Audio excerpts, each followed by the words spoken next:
Today, we're going to talk about what I call the reconciliation minefield, and that is that critical period after your ex finally contacts you, because that's where 90% of people ruin their chances without even realizing it. I've got a case study to share from a listener's experience, and here's the thing: his ex did everything right to make him think that getting back together was possible before she pulled the rug out. So we're going to analyze every line, expose where things went wrong, and most importantly, how you can avoid these traps. Are you ready? Great. But first, hi, this is Lucia with The Art of Love. I'm a dating and relationship expert specializing in helping you get your ex back or to get over your ex. And welcome back, my beautiful no contact army. Have you been a good little soldier? If you have, then you have been using my app Silencio to help you stay in no contact. And the link to that is underneath every single video and podcast. And you too can join our no contact army. Just hit the subscribe button and the bell notification. And to read our manual, go to nocontactsecrets.com, where you can read 2 free chapters before you purchase the book. Okay, so let me read the exact messages and listen closely to this roller coaster. So he starts by saying, "My ex communicated with me out of the blue after a year with something so mundane." So this is breadcrumbing 101. They never come back with accountability, or rarely, just nostalgia bait to see if you're still hooked. But that's not a reconciliation. That's emotional fishing. She continues. "Then she unblocked me from a social platform and said her old email was hacked." Really? That hacked email story is similar to "the dog ate my homework." Notice she didn't just unblock, she gave him a new email. That's not security, that's controlled access. She's keeping him on a leash. "We talked for almost 3 hours, and she was excited about her job promotion." What do I tell you guys about meeting up with your ex? Why are you giving them 3 hours? You stayed in no contact that long, and now you're giving them 3 hours? They haven't earned it yet. If they want you back, they need to earn every little thing. But on her side, this was glow up manipulation in full effect. She's doing the ex equivalent of waving a shiny object in his face, like, "Look how great I'm doing without you." And this is classic ego play to trigger his scarcity mindset.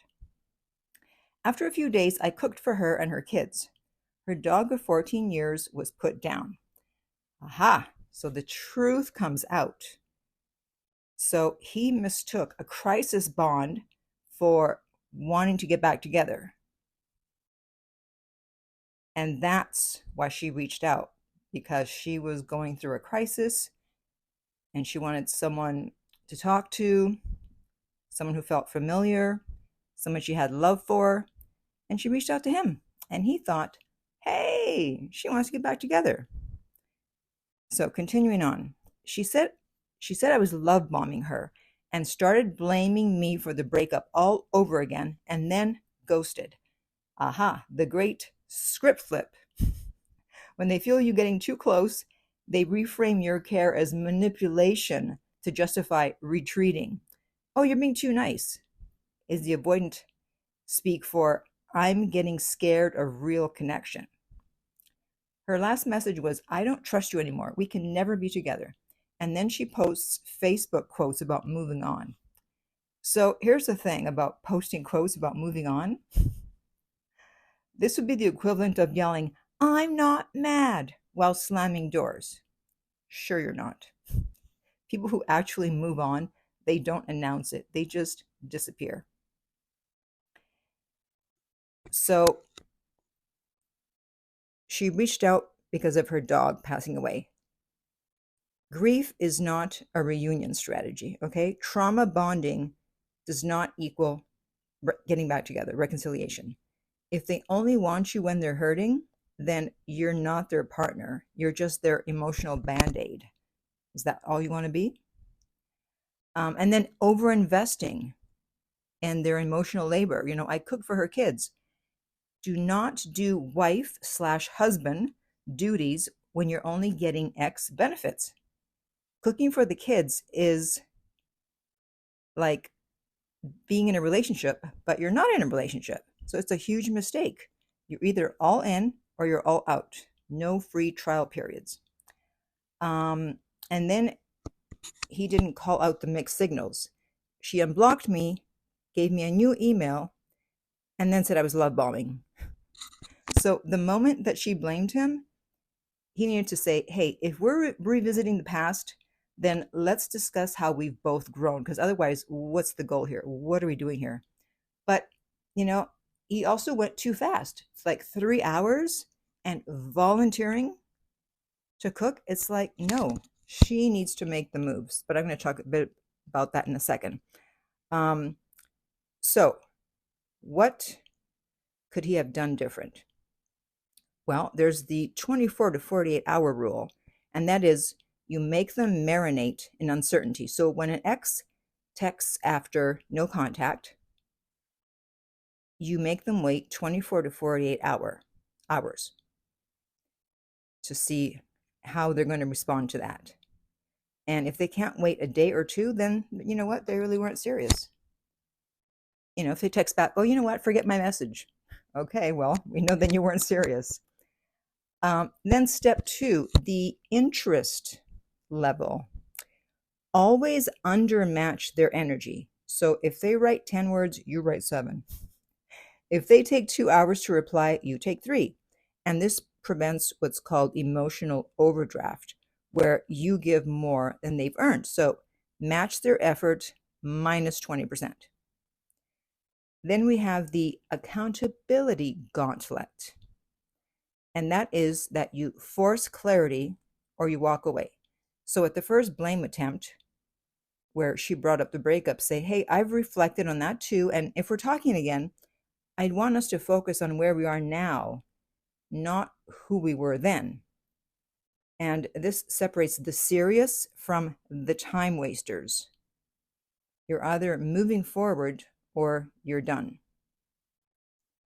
So when an ex says we can never be together, but keeps you unblocked, when they rant about the past, but stalk your stories, when they post about moving on, but respond to your texts, then they're not rejecting you.